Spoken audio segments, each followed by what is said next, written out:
Hey guys, Alan with V Expressions here. Today I want to go over our TD-25 quick start steps to get our V Expressions expansion and kits into your TD-25. It's real simple and fast. Grab your USB stick. Let's head to the module.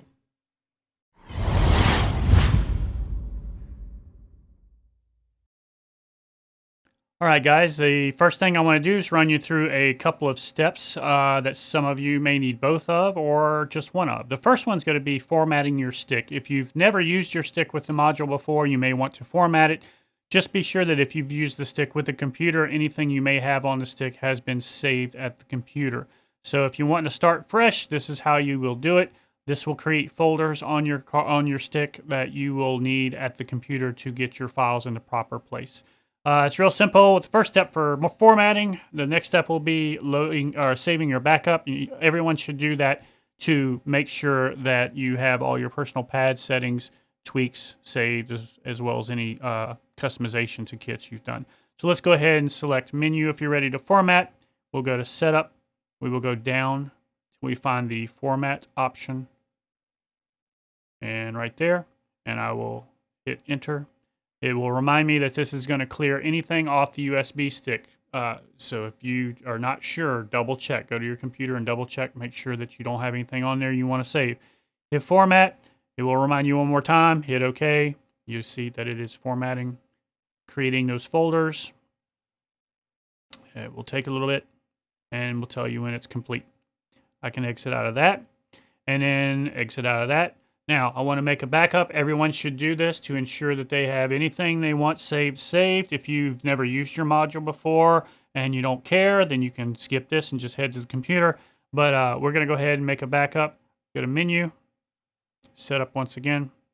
Go down to Saving a Backup here. Load, Save Backup. And hit Enter. And here's where I will choose what bank I want to put it in. Personally, I like to put it into one for personal backups. V Expressions generally will not give you a backup that is numbered number one. It will generally be something else anyway. So I always like to keep my current work and current backup as number one. It's the first thing I see when I go into these menus. I'm going to go ahead and leave it at number one. I'll hit Save. I can name it here if I'd like. I'm not going to. I'm going to just leave it as backup. You could go in and name it personal if you'd like. And finally, click OK, and it will save that backup for you. We'll exit out of that, back to our kits. We're done here. Let's head to the computer and get our V Expressions kits and expansion on the stick. All right, guys, I'm back here at the computer. I've got my USB stick in it and ready to go. I also have another folder open that is our TD-25 sample file for this example. Let's take a look at both. Over here on the right is my USB stick. You'll see that Roland created during the format a Roland folder. Inside that, you'll see a TD-25 folder, and inside that, you'll see a backup folder. Inside that backup folder, obviously, you will have the backup that you created, which is number one.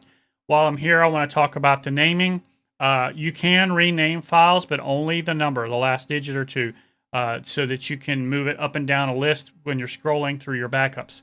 However, if you change anything else in this file, it will not be recognized by the module, and you will be emailing asking, why can't I see anything? So your backups have to be in the backup folder that I've showed you here, Roland TD-25 backup, and they must be named properly just like this. The only thing you can change is that last digit or two. Over here on the left, I'll leave it in the backup in the folder, by the way. But over here on the left, you'll see our TD-25 boost pack that just came out. And you'll see the same folder structure. You'll see Roland, TD-25, backup, and then you actually, if I go back one, you'll see kit next to it. There's kits in this one as well. So let's go into our backup folder, and you'll see Chris has provided two backup files here, 2 and 3. So luckily, we have no name conflicts that we have to deal with. If this was a number 2 or 3, then we'd either have to renumber this one or renumber one of these two. So if it's ours you want to renumber, just grab them, drag them to the desktop, and renumber them there before you drag them to your card. Vice versa, you could rename this one if you like. I like my personal backups to be number 1 and everything else to be something else. So we're good to go. We're just going to take these two out of our zip and drag them straight over to our stick.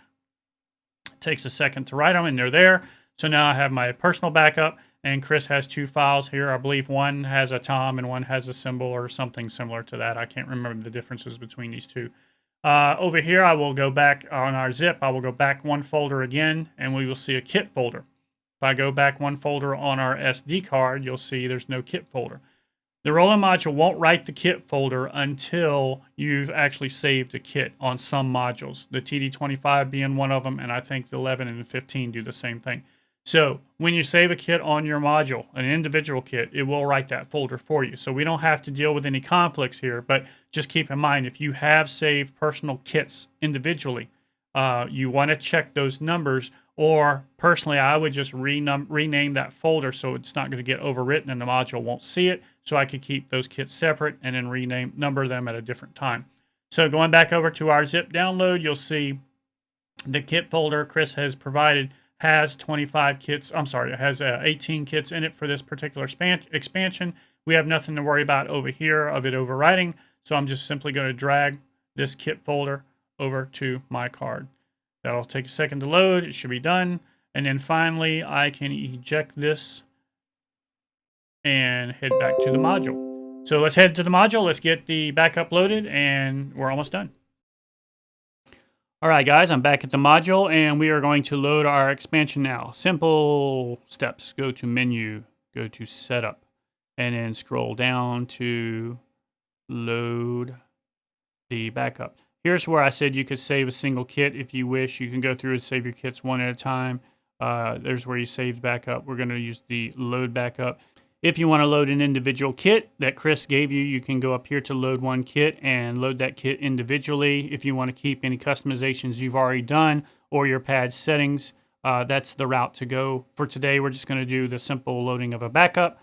I'll click Enter here, and then this is where I will choose the backup I want to load. The first one is my personal backup, and this flashing button here means I will scroll with that. You'll see the second one is Boost, and the third one is Boost. In the manual, it would tell you the difference between these two files. I don't, off the top of my head, remember what the difference between those two are. I'll choose number 2 here, and I will load it. Just keep in mind, it's going to load everything over the data that's currently in your module. So if you want to just load kits, you want to use that other way of doing it. Just refer to your Roland manual for loading a single kit. I'll go through that in a second anyway. But anyway, well, I'll go ahead and load this back up. It'll ask me if I'm sure. I'll say okay. And we are done with that. So while I'm here, I will go up to load one kit just to show you the steps real quick. I'm on load one kit. I'll hit enter. And here's where you can scroll through all the kits that Chris put on the card. I'm not going to actually load one, but you can see here that there are 18 kits there. And if you had any, obviously, you would have to have those all sorted out before you got here. So we're done here. I'm going to exit out of all this, get back to the kits, and there's your first kit that's different and all these others that are different. So that's it. Let's head back to the head back to the computer and finish this video out. All right, guys, that's going to do it for our TD-25 QuickStart guide. I hope you got what you needed out of it. I hope I was helpful, get you through all that really fast. And so maybe you didn't have to read the manual, but I will tell you that you should read our manuals. They are full of all the information that you need. And before you email us, I guarantee you the answer is in that manual somewhere. So if you had fun and you enjoyed it and you got something out of it, give us a thumbs up. If you didn't, give us a thumbs down. While you're down there, please subscribe. Click the bell to get instant notifications of upcoming videos, which we do have plenty in the queue ready to come out very soon. And come visit us if you haven't in a while over at VExpressionslTd.com. That's V Expressions Ltd. And or come see us at vdrums.com. The forum over there has lots of TD-25 owners. Be glad to answer your questions and give you ideas if you're having some issues you want to deal with. And that's it for today. I hope the video was short enough for you. I hope it got through the steps nice and easy for you. I will see you later. Bye-bye.